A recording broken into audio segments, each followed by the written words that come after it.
gonna put record on. I'm going to put the recording on so that if there's any need to come back and see this and some of the things we talked about, then we can do that. All right. So next things up, I want to make sure that we check in. And so you should see that your screen has changed a little bit, and you're going to have a little box off to the side. And what I want for you to do is please just put two things in. The first thing is your first and last name. And then the second thing I'd like for you to do is tell me what's your favorite subject to learn. Please, I can be very bossy.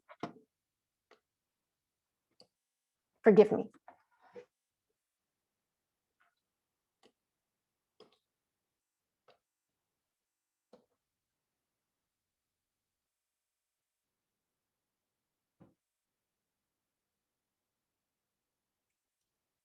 Oh, Katie. Just kidding. Oh. I got a D in 4th grade math because it was all individualized, and we tried everything. My teacher tried putting me right beside her. My teacher tried putting me right beside the smartest kid in the class. My teacher tried to put me on an island. And it was just because I was so social as a kid that giving me a task and expecting me to do it on my own was like not going to happen. And fortunately, I ended up getting proficient and doing very well in math as my schooling progressed. But when I saw that as your favorite subject, it always flashes me back to the 4th grade. And I'm like, oh, such a failure. I don't know why. I feel like math is just something that it tells you how to do it, and it's there and it's concrete. And so I guess that was always one that came natural to me. But once I got to college, it wasn't as fun anymore. A little too bad. I totally understand. Yeah, well, you know, there has to be some people out there like you, right? All right, thank you guys for putting in your information. So what we're going to do is we're going to talk specifically about the SAMR model of technology integration. And what we're going to focus on is what the SAMR model focuses on is student outcomes. And this is a super cool model, to be honest with you. It's pretty straightforward, but I want to make sure that it makes sense to you. So we're looking at it right now, and SAMR is literally just an acronym. And I want you to look at this image, and the first thing I want you to do is ignore that it's in kind of a layered fashion. It just has to be put together somehow. And so what you're looking at is the 4 segments or sections of SAMR, and they've kind of put them in this layered model, but it doesn't have to be layered, I guess is what I want to say. So first of all, let me explain that substitution is literally what that word means. When you take something that doesn't involve technology and you substitute the activity with a tech tool, you are doing what is called the substitution level of the SAMR model. No surprise there. And then the next section is augmentation. And you're still substituting a technology tool for a traditional tool. You just have found some functional improvements. And I'm going to give you examples. So don't worry about that. And remember, this presentation is yours at the end. You can have it. So then the third section is modification. And what that means is you're not just substituting, you're literally changing the task by using a digital tool. You still get pretty much the same outcome, but a little bit deeper learning is happening. And then finally, the section redefinition, like you are flipping this learning process on its head, and you are using a tool that allows the student to create their own knowledge or to gain some insight and knowledge at a deeper level that you couldn't have even thought of beforehand. So those are the different sections of the SAMR model. And if you look at the first two, substitution and augmentation, you can see that they're in this area called enhancing. You are enhancing your lesson. And then the second section, modification and redefinition, you're literally transforming the way that your lesson is being taught and the way your lesson is being learned. So I'm going to stop there because we're going to talk a little bit more about each level and some questions you might want to ask and those kinds of things. And I will give you samples. Okay, so when you're looking at the SAMR model, these are some questions that you might want to ask at each of the different levels. So first, at substitution, what will I gain by replacing the task with new tech? As you guys were introducing yourselves, there were a fair number of people that said, you know, technology is not my jam, and there are things that I think can be done better without technology. And agree that there are times to use technology, and obviously there are times not to use technology. And so when you ask yourself the question, what will I gain by replacing the task with new technology, then you're on the right track. You're doing what you should be doing as an educator that's planning their lesson. In the augmentation section, you might say, does the technology add new features that improve the task at hand? And then in the modification section, does the task significantly change the use of the technology tool that I'm using? So am I literally creating a new product with this particular tech tool that I'm using? And then finally, in the redefinition phase, does the technology allow for creation of a whole new task that was previously unthought of?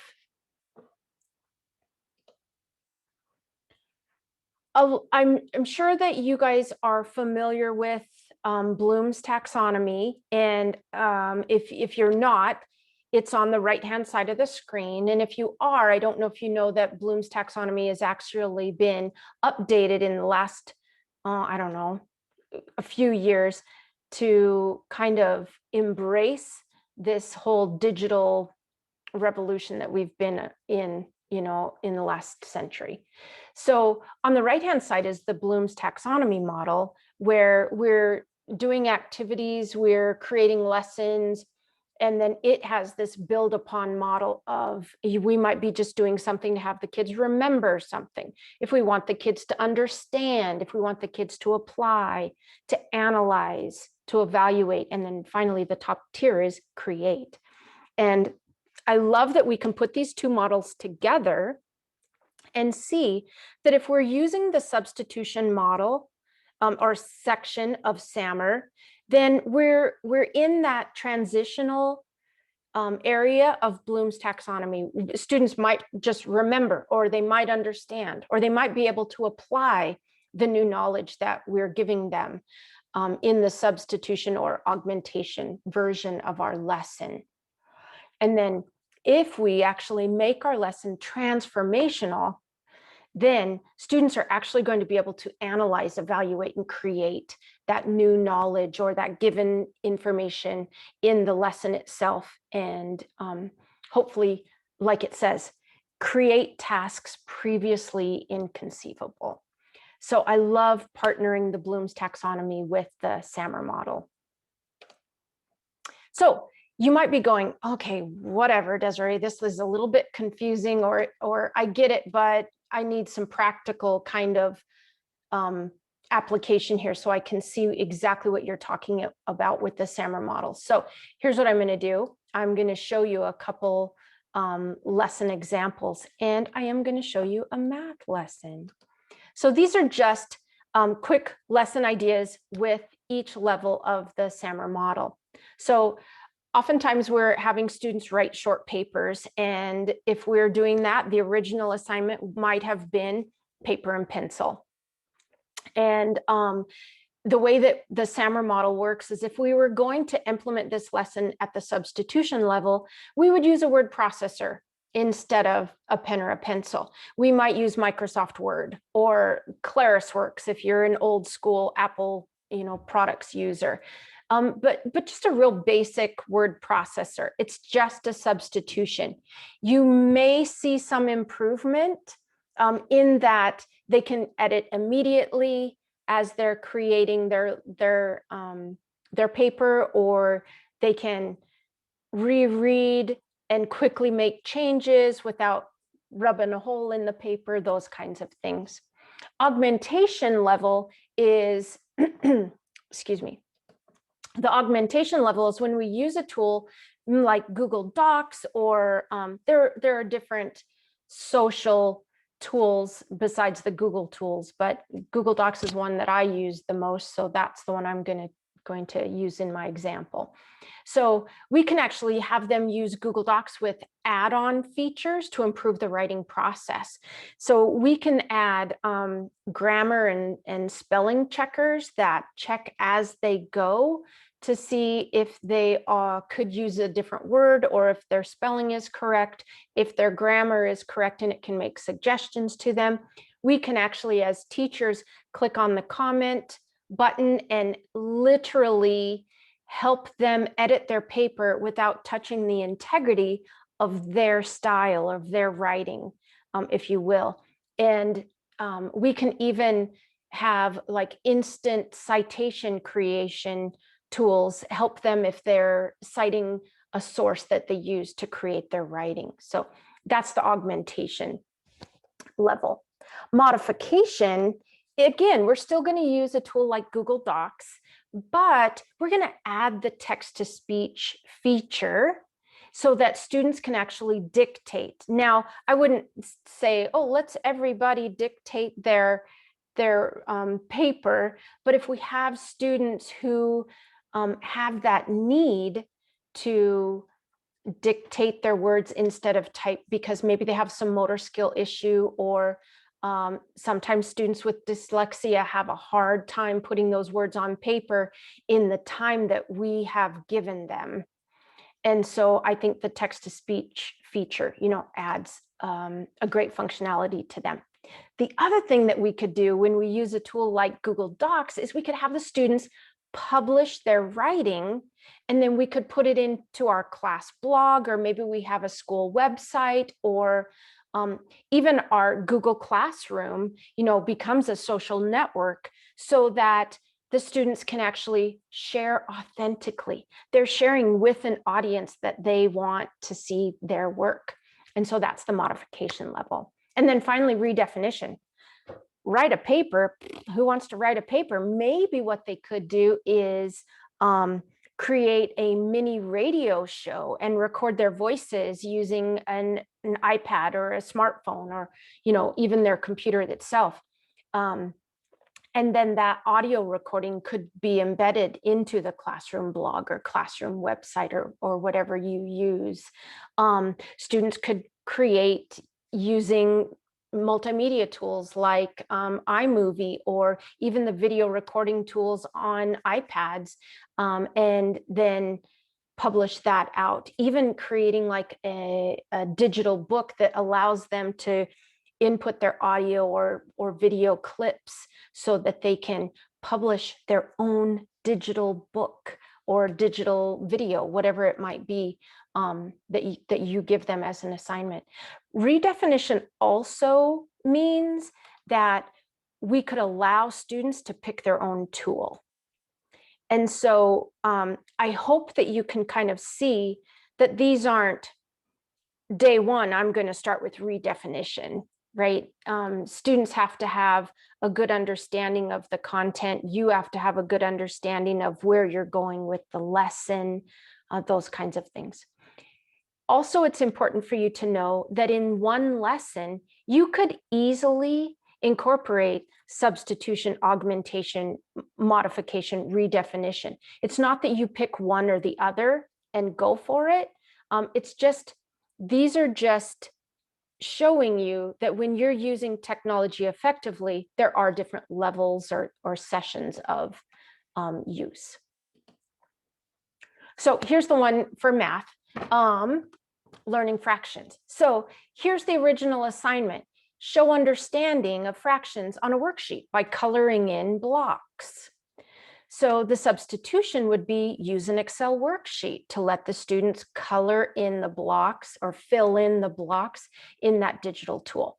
Augmentation is where we use Google Sheets, allow the students to color in the blocks, and then again, the teacher can do the commenting without adjusting any work of the students to help them to redirect their process or just to kind of guide them a little bit in the process. And then the modification level, again, we go back to Google Sheets and you could show students some online examples and then show them some other learning materials in the same area that they might be struggling in. So you might use some digital tools that are specific for learning fractions. There's a great website out there called Visual Library of Learning Manipulatives, Visual Library of Learning Manipulatives. I think that's what it's called. But it's an amazing interactive website where you can show there's fractions, there's place value, anything in Common Core math concept that you could think of. It's in there in an interactive web tool. And so that would be a good modification. And actually reaching into redefinition, because redefinition is you would take a fraction app, like the big one that we used to use when I was coaching technology was called Chicken Coop. And it literally was just a game to help students understand the different fractions available. So those are just kind of a couple of examples of how you might look at the SAMR model and use different levels as you are creating your lesson. So before you start talking about the SAMR model and you are creating your lesson, you might want to look at this. Okay, so let's pause for just a second. And I just want to see, and you can just jot, this can be quick. You don't have to worry about putting in complete sentences, anything like that. I don't know if you're familiar with Pear Deck, but what Pear Deck does is it records all of your answers, and I have everything that you're putting in here, so I can go back and reread whatever you put in there. Please jot down if you're thinking of a lesson after you've heard me say what these different sections of the SAMR model are. Have you thought of something? Is there something that you think, oh, wow, you know what, when she said that tool, I was thinking of this, you know, lessons pop in our heads all the time. So jot something down. If you don't have an idea, it's okay. Just put NA, right? That's totally fine.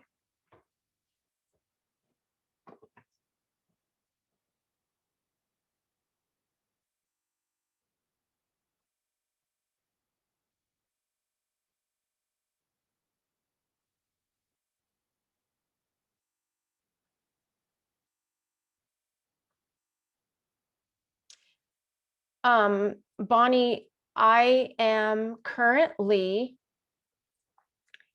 in sorry, I'm reading and talking at the same time. I'm currently in a virtual conference called The Heart of STEM, and it's all about social emotional learning through STEM activities. I don't know if you've heard of it before, but I attended it last year, and I thought, I don't know if it'll be worth my time, but it started today and I'm in it right now. And I've been sharing stuff with our school counselor and our principal because there's just some great takeaways. I have always loved pairing picture books with STEM activities or STEAM activities. And this conference is all about social emotional learning, picture books, and STEM activities. It's just, I love it. It's just wonderful. So, okay. All right, I'm going to go ahead and thank you for the examples. They always help me understand. Me too. I'm an example person and a picture person. Tell me, show me. Yeah, give me examples. I love it. Okay, good. Thanks, guys. So I want to encourage you to think about the SAMR model in your lesson planning. So when you get ready to do your lessons, just be aware of the SAMR model, and if there is a way to enhance your lesson by integrating technology, you now know that there are basically 4 different ways to do it. But before you teach the lesson, you need to understand a couple of things. My pet peeve is people using technology because it's cool, or people using technology because the teacher across the hall or down the hall or whatever you want to call it across the district is using that tool.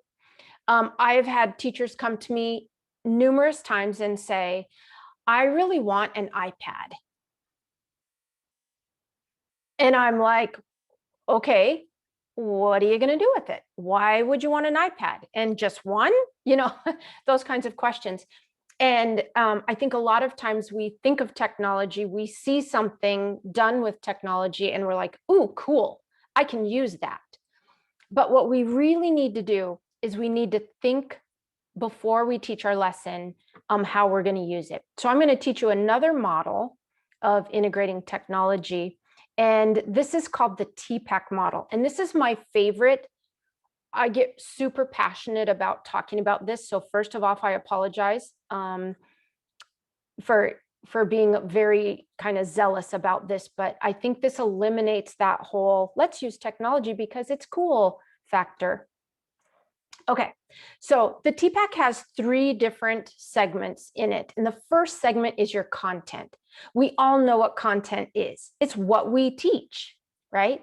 So when we have content knowledge, we understand the subject we teach. Pretty simple, right? Okay. So the next segment is pedagogy, or pedagogy, however you want to pronounce it. It's how we teach. Do we stand up in front of the class and impart our wisdom to our students? Or do we allow our students to think, pair, share, and generate ideas and solve problems? Do we individualize our instruction, like my 4th grade math teacher, and allow students to sink or swim? I had a great 4th grade teacher. I just need to make sure I say that. But how do we teach? Do we teach whole group, small group? And this is that systems of support and release, you know, where it's I teach, or I do, we do, you do, right? So how do you approach your teaching? That's important. When you have strong pedagogy knowledge and strong content knowledge, you're a good teacher, okay? You're an effective teacher. But there's one more piece to this model, and that's the technology. So your technology knowledge. And I don't really like the word knowledge here. I kind of like the technology, just leave it technology, because you don't have to be knowledgeable about technology like you do about your pedagogy and about your content to be successful in integrating technology. What you do have to be able to do is be flexible, be willing to learn, understanding that you have to have plan A, B, C, and D. You know, let the students teach you. Don't be afraid to fail. All the things that we tell our students, right? Grit, perseverance, flexibility. And so these are the 3 content areas of the Tpac model. This is what it looks like when you put all 3 together. So I talked to you about knowing your content, which is the blue circle, knowing your pedagogy, knowing how to teach. And we know that we teach different ways at different times for different topics, all of that, right? And then the final circle is the technology knowledge, or the technology input or integration, if you will. So this is called the Tpac model. And what we do with this is we use it to plan our lessons when we're going to use technology in the lesson. And the best way to do this is, I mean, you probably do this already. Now it just has a name to it. But when you're planning your lesson, you really want to think about, what is technology's role? What is your role? Can you do this in a different learning environment? And are you making sure that your objectives are met, your learner objectives are met? Okay, so we're going to put these two models together. This is the SAMR model on the left-hand side and the TPACK models on the right-hand side. And if you look at, this is where we kind of level or go from a lower to a deeper learning. And so when we're looking at just substituting a tool, we really are just kind of surface learning using the TPACK model. And as we move through the levels of SAMR from substitution, augmentation, modification, redefinition, the learning is going to be deeper because we're at TPACK level 4, meaning our understanding and our knowledge of content, pedagogy, and technology are strong. Does that make sense? I hope so. Okay. And again, don't forget, you guys are getting this as a website when we go, so you'll be reminded of these things. And I am recording this session today, so if you wanted to get the recording of this, later, you could. And you would probably get the recording and it would sit on your computer for years and years and years. And then one year you look back and you're like, oh yeah, I remember that. That's trash. Throw it away. Okay, so we talked about the SAMR model, which is basically like at what level are we going to use the technology? And again, it focuses on the learner outcome. And then we looked at the TPACK model, which says, all right, as we're planning our lesson, I need to make sure that all three of my circles, my content knowledge, my pedagogical knowledge, and my technology knowledge are all in sync. Now, just this last year, maybe 2 years ago, there's a new model. I'm not going to spend any time. This is just FYI. And it seems like it's mostly for technology coaches, people who are working specifically on helping other people integrate technology. And it's called TIM, the Technology Integration Matrix. And I just wanted to show this to you so that you knew. You may see it, sometime down the road, someone might share it with you. And so it's just one of those kind of to help you a little bit. So there are basically 5 different segments of the technology integration model. And then each one of these color-coded arrows is a progression.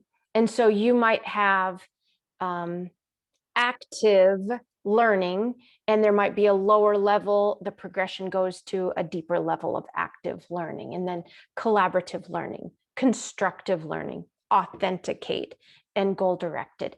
And each one of these characteristics just continues on this or goes on this continuum of a deeper understanding. So I just wanted to share that with you. You don't have to do anything with that guy.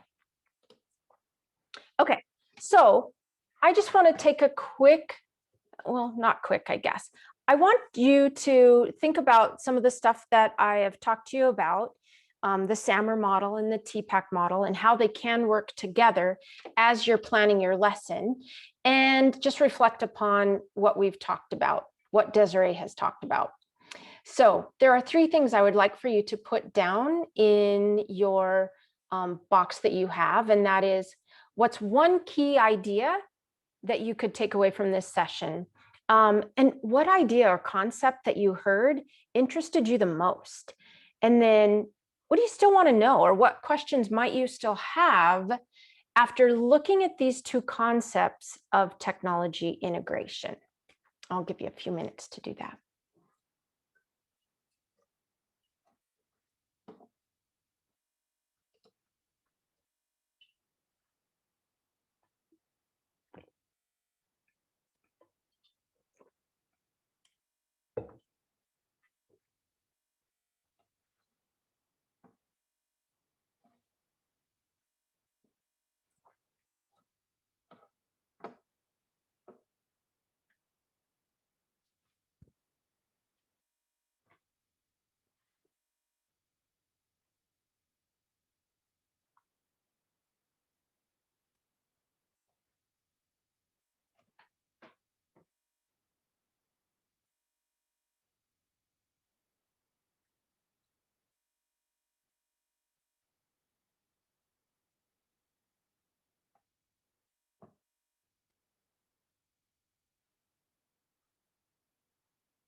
Okay, I think I'm just going to zip through really quickly. If you're still typing, please continue typing.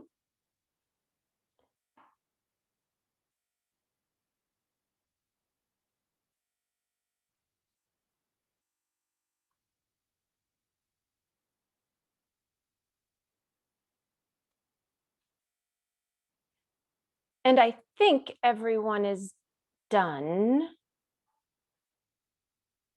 Oh, Bonnie. Oh, Bonnie. Oh, my goodness. I have a cat that a lot of people mistake for a Siamese. He's a splotch cat, but he kind of has that dark tail, dark ears, dark paws, but he also has like splotchies. So he would, if he's outside right now, he would totally be in the screen if he were inside. Okay, it does look like everyone is done inputting their information. And if you guys are okay with this, I hope you are. I'll leave it anonymous, but I'd like to read a couple of them. And then could we just have a little discussion about, and you don't even have to own up to if it was your sentence or not, because that's not what's important. But I thought it would be kind of good for us to just take a look at what we're thinking. And I think you're going to feel very comforted after we share some of these sentences. Okay. So if at all possible, I would love for you to unmute and provide any kind of extension to what I read or questioning or any of that kind of stuff. Please feel free. But I'd like for this to turn a little bit into a discussion, not just me chatting at you. So, okay. So the first question is, what is one key point that you can take away from this session? And I loved this little paragraph that someone posted. They said the key point that I've taken away is the different levels of incorporating technology. I feel that sometimes teachers feel like they have to do the most of every lesson, which can be super overwhelming. I'm adding words in here, super overwhelming. It makes more sense that different lessons will use different levels of the SAMR model. Hello, right? Yeah, I thought that was put beautifully.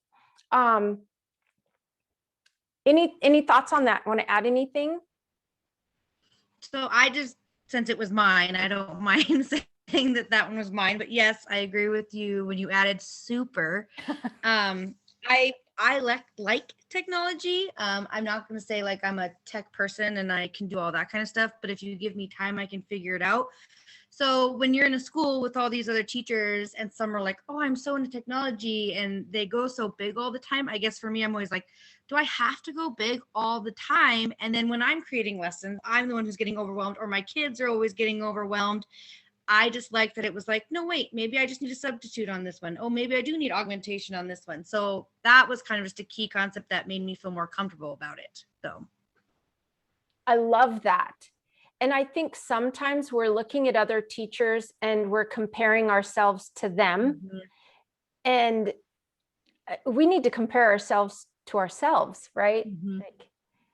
And I think if we can keep in mind that our end goal is to make these little nuggets, that we have smarter, not to try to keep up with Mrs. Jones down the hall or anything, then I think we'll be successful. Mm-hmm. Yeah, I love that.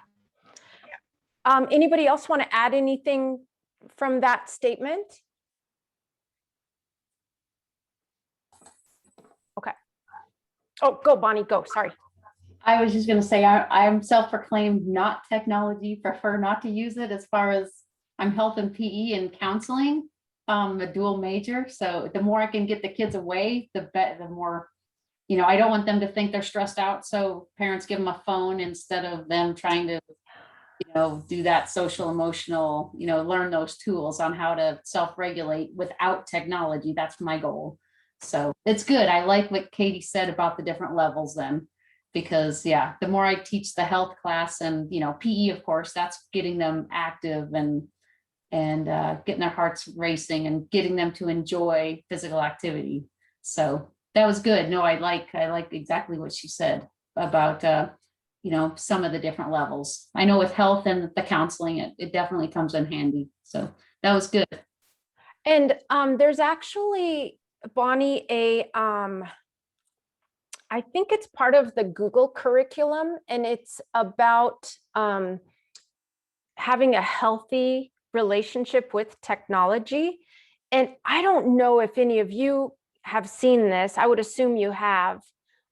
If you're out to dinner, you've seen it. But if you have your own classroom, I have seen kiddos who, when the technology gets taken from them, they have meltdowns. And we obviously need to get rid of that method of regulation, because that is not healthy in my opinion.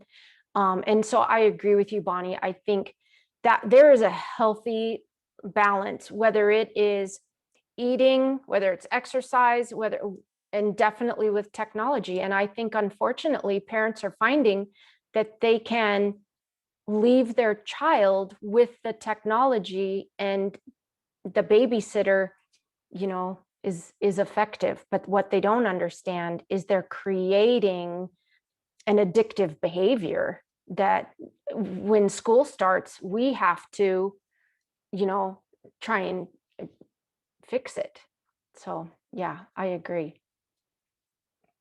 I noticed another one on here that I wanted to read, and it was about the same thing. A key point that I took away, and I love this, is that I don't need to be a computer programmer fluent in Java in order to add tech to my classroom. And that is absolutely, without a doubt, gospel.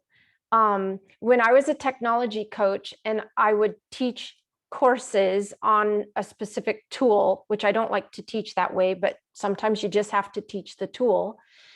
A teacher would say to me, "Oh, you know, I love this, but I'm not going to use it in my lesson until I know the tool inside and out."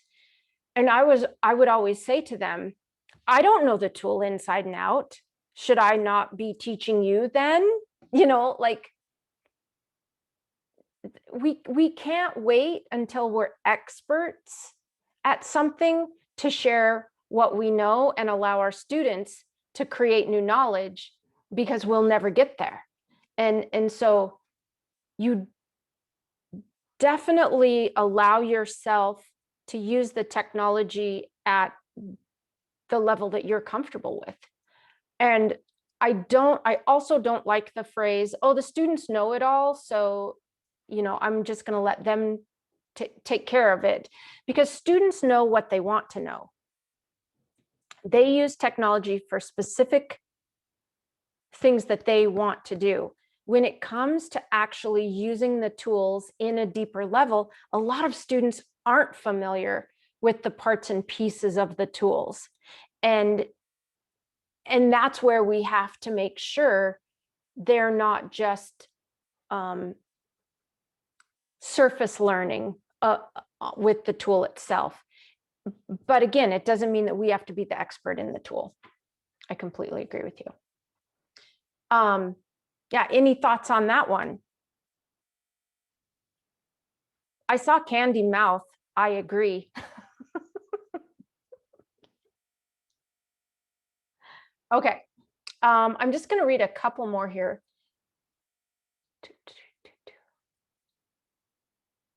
I'd never thought about technology integration as going beyond using the technology to augmenting it, modification, and then redefinition. I think I could be fairly comfortable with modification, but redefinition would take research and effort. Yeah. Redefinition almost takes someone saying to you, "Have you thought about this?"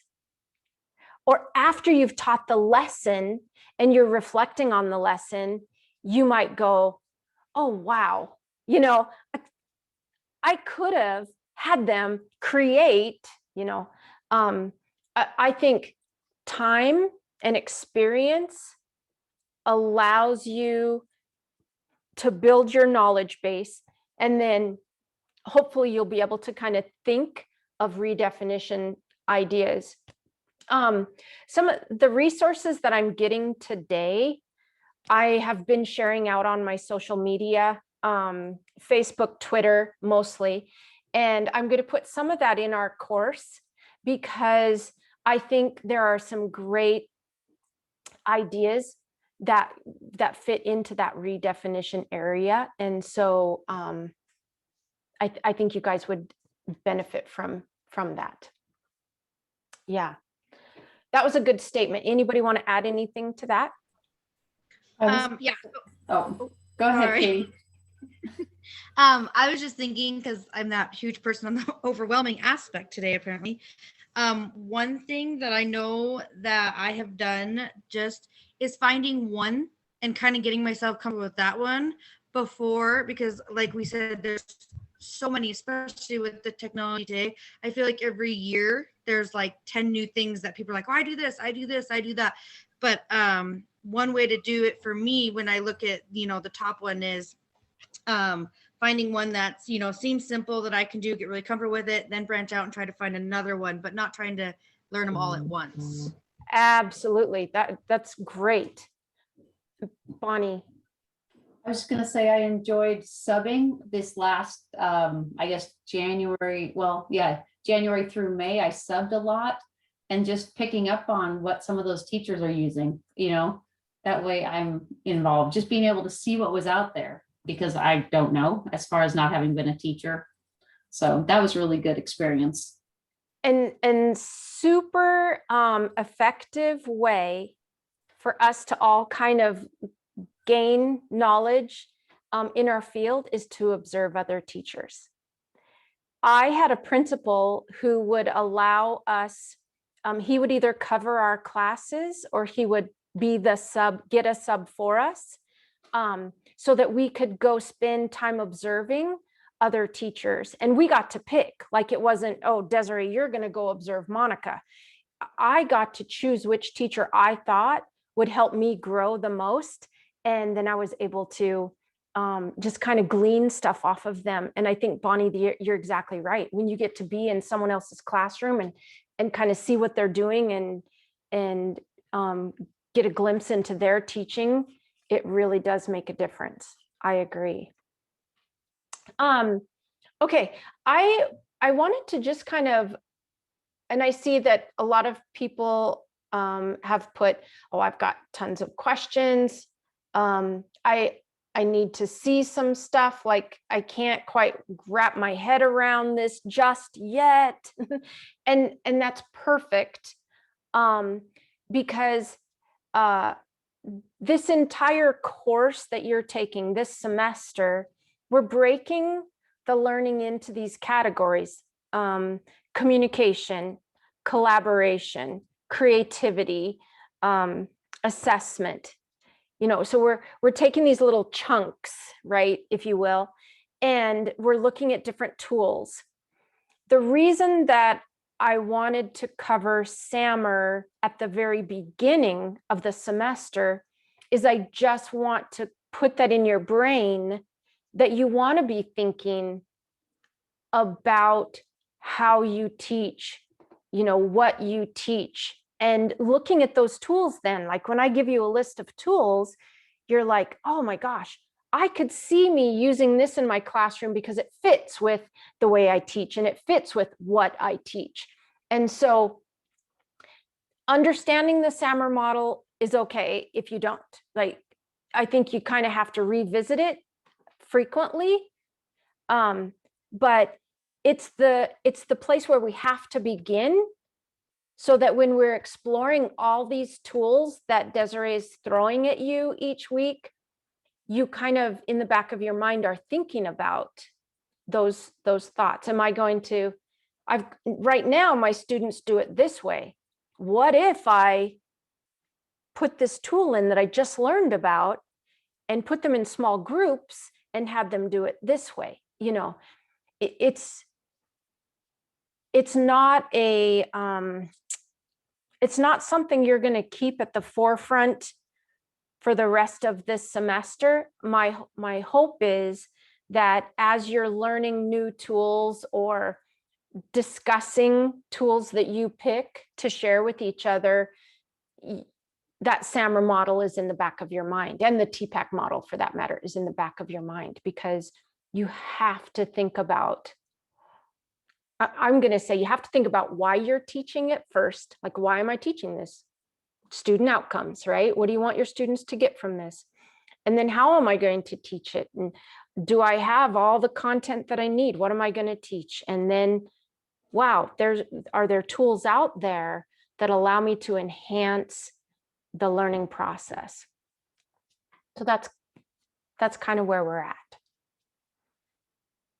Okay, before I say goodbye, and thanks for spending this time with me, are there any thoughts or questions that you might have? And it doesn't necessarily have to be related to our topic this week. It could be something else that you have a question about.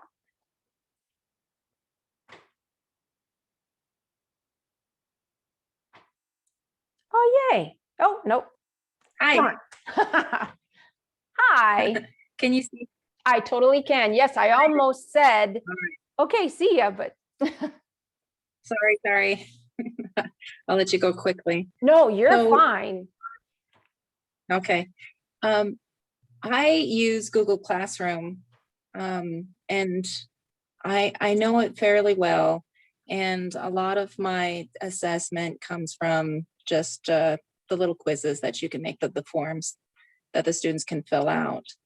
And my students already know it. Is there a reason why I should, do I need to try something different if what I'm using is already working? You know what I mean?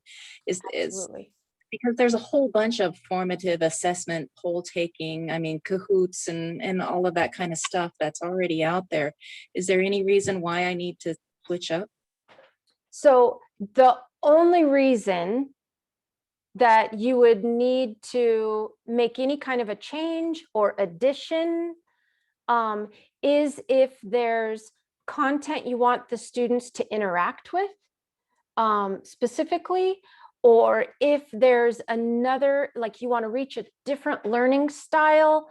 You know, when you're putting out questions in assessments, there are students who would possibly do better if they could explain it to you, rather than clicking A, B, or C, so ask yourself those types of questions, like, am I reaching all of my learners by using this type of an assessment? Is there a way for me to gather more information that I might be able to need to carry my instruction forward? Could I do an assessment in the middle that's just a simple check-in, that kind of stuff? If all your answers are this, the quiz in Google Classroom covers all my bases for me, then stick with it. Don't be afraid to know of different tools, right?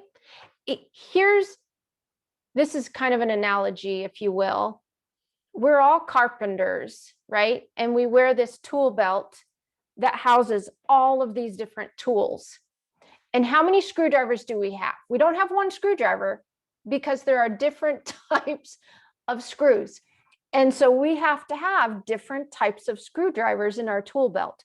That doesn't mean that we don't always pull out the regular screwdriver and even use it with the Phillips screw, but there are tools that are specifically made for specific tasks.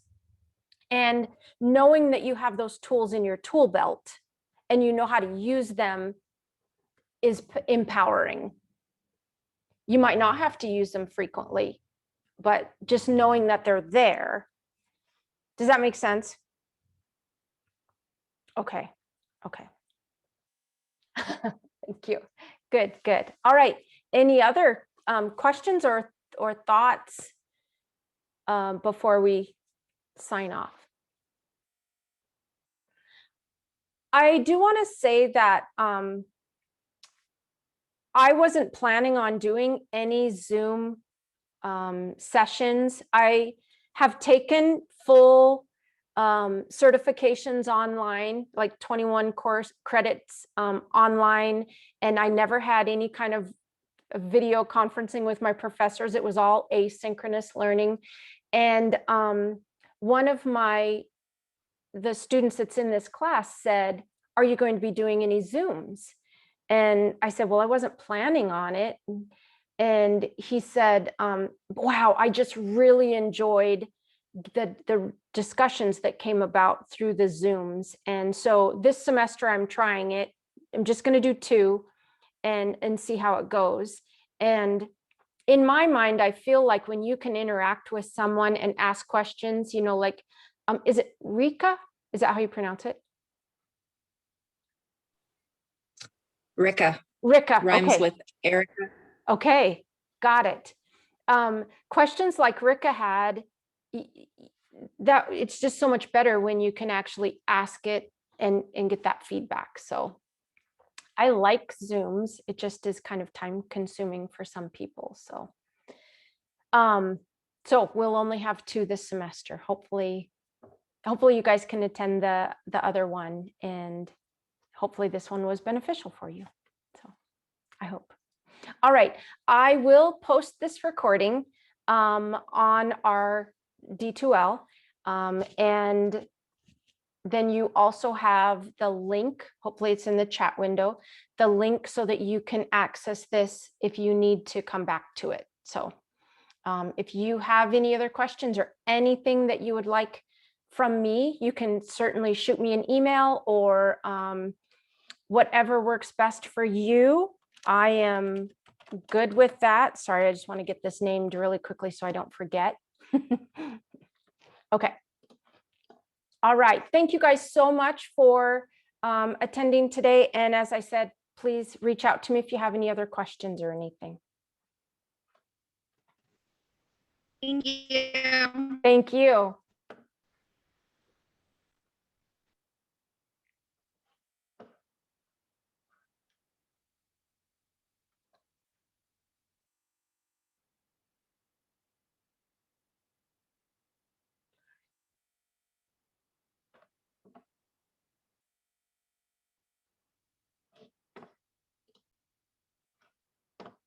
Okay, I will stop recording at this time. If you missed this meeting, you missed a good time.